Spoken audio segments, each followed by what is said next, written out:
Hello there, dear friends, and welcome once again to the Relaxed Fantasy Review. Today, we're moving through the Player's Handbook, the brand new one released in 2024, talking about the origins of our characters. We've already discussed their backgrounds in great detail, and now we're going to move on to their species. The species of the races of D&D have definitely seen a lot of evolution over the years. In the old Player's Handbook, they came with the ability score increases and a lot of different racial traits that were tied to them. Now they're just called species, which makes a lot of sense. I mean, I know that the word race often has connotations with it that we don't need in D&D, and species certainly leans more into the fact that these are not different types of humans. These are different types of living beings that have different societies, different biological abilities. We go far beyond race in D&D. Today we're going to talk about the Aasimar, or Aasimar. It depends on who you ask. The brand new book pronounces it Aasimar, so we're going to go with that. The Aasimar are effectively humanoids that have celestial blood in them. They are tied to the celestial race up in the Mount Celestia multiverse. And they come with quite a few different varieties of abilities. We'll get to the details in just a moment. But before we do, I'd like to let you know, Relax Fantasy Review has memberships. For just $1 a month, you can support me here on YouTube and get a couple benefits. First, you get a little badge next to your name in the comments, letting folks know that you're a supporter. But also you get early access to my videos. I upload videos Monday, Wednesday, and Friday, and I upload them a day early for members only. If that interests you, you can click the join button. It's just down there next to the subscribe button. I'd love to see you in the comments with your member badge. And if it doesn't interest you, that's totally fine too. Just watching the video, liking and subscribing to the channel so that you can stay up to date on all the brand new D&D stuff. That's the best way to support me, really. Helping me grow and spreading the word of D&D. Thank you very much for watching my content. So, the Aasimar. Aasimar are humanoid creatures, and Aasimar you get to choose your size. You can be medium or small. I typically say that medium-sized creatures have a slight edge over small creatures. There's a lot they can do that small can't, but it's pretty, niche differences. You can do 99% of the same stuff. And the fact that you get to choose when you pick your Aasimar, I think that's the best option. I think that's just a straight 10 out of 10. They also have a standard 30-foot movement speed, which is great. I think that that's a solid feature. I don't think that there's anything wrong with that. So 9 out of 10 there.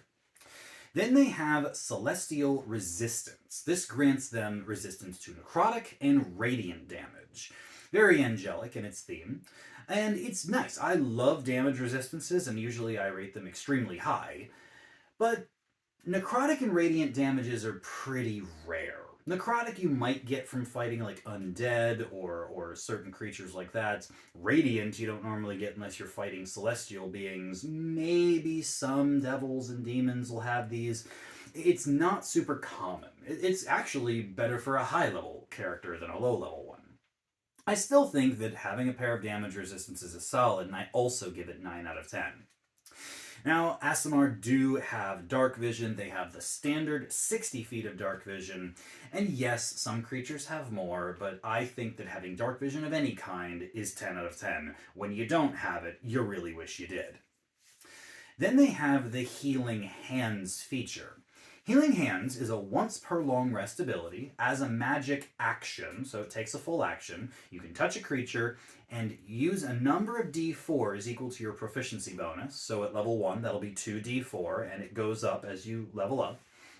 Creature regains a number of hit points equal to the total rolled. So at level 1, that's an average of 5 hit points that you can give as an action once per long rest. Now, 5 hit points isn't very much, but the fact that you can just, with no spell slot, nothing other than touching someone, can heal them, that's a solid thing. Having an emergency heal when everyone's out of magic, there's no healing potions around, and someone's making death saves, they're going to thank the Aasimar for running up and giving them that little bit of heal. I think that this is 9 out of 10. If you could do it from range, as a bonus action, or proficiency bonus times per day, I'd call it 10 out of 10. But as it sits, we'll call it 9. They do get one extra cantrip using the Light Bearer property, and it's the Light cantrip. The Light cantrip's a utility-based cantrip, which for me is very hit or miss. It's handy, don't get me wrong, being able to just touch a small object and create light like a torch. You could also just carry a torch, or, have dark vision. But there's a lot of times when you need light in specific situations. Maybe you've got a human friend and you're underwater and you need light that way. Or maybe you don't have any torches left for some reason. I don't think the light cantrip is bad, I just think that it's incredibly niche. It's like a third option when you're in the dark. I'd say that having it for free, cool, 6 out of 10.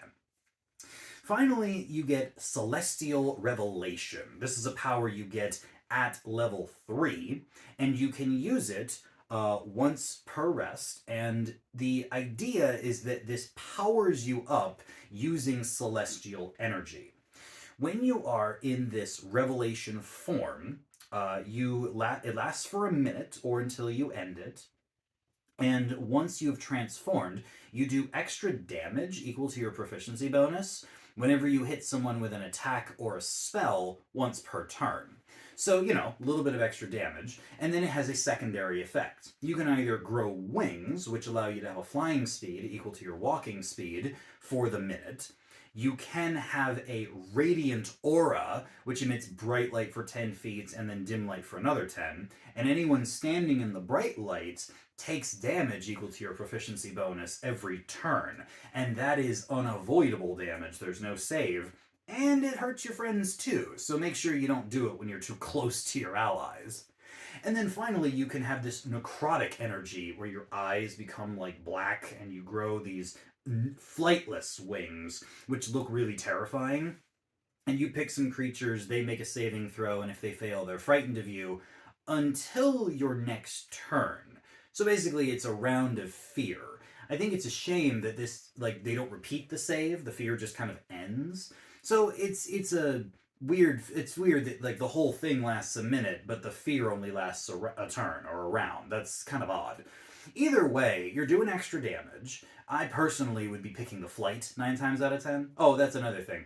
The old Aasimar in the old books, you had to pick one of these 3, and that was just your thing. You could just do that, whenever you transformed. Now you have all 3 of the options. You just pick every time you transform. So you can fly most of the time, that's what I'm going to pick, or you can emit the radiant lights or emit the fear effects. Basically, you get to pick. And that actually raises the stock of the ability quite a bit. It also only takes a bonus action, so it's not interfering with action economy much. Doesn't take concentration, nothing like that. I think this is fine. I think this is a solid feature.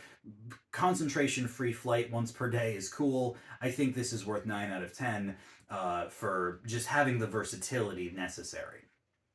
All in all, Aasimar have a lot going for them. Healing powers, dark vision, damage resistances, flight, damaging auras. There's stuff here. A lot of it is pretty limited, though. Their 2 best features, in my opinion, their Healing Hands and their Celestial Revelation, are only once per day. But we're scaling the species back a little bit in D&D. We're not pushing a whole lot of extra power into them. A lot has been stripped away and given to the backgrounds. And so, that being considered, I think the Aasimar have plenty here. There's nothing to complain about, and I think that they're probably worth a 9 out of 10. A solid race, to be sure. And I think that anyone who wants to play that kind of angelic adventurer will not be disappointed with their Aasimar, especially once they get that flying ability. That's just thematic as heck, and I think that it's a lot of fun. This has been the Relaxed Fantasy Review. If you enjoyed the video, please like and subscribe down below. Have a look for the join button down there, and keep your eyes peeled for more species reviews coming down the line soon. Have a good one, my friends.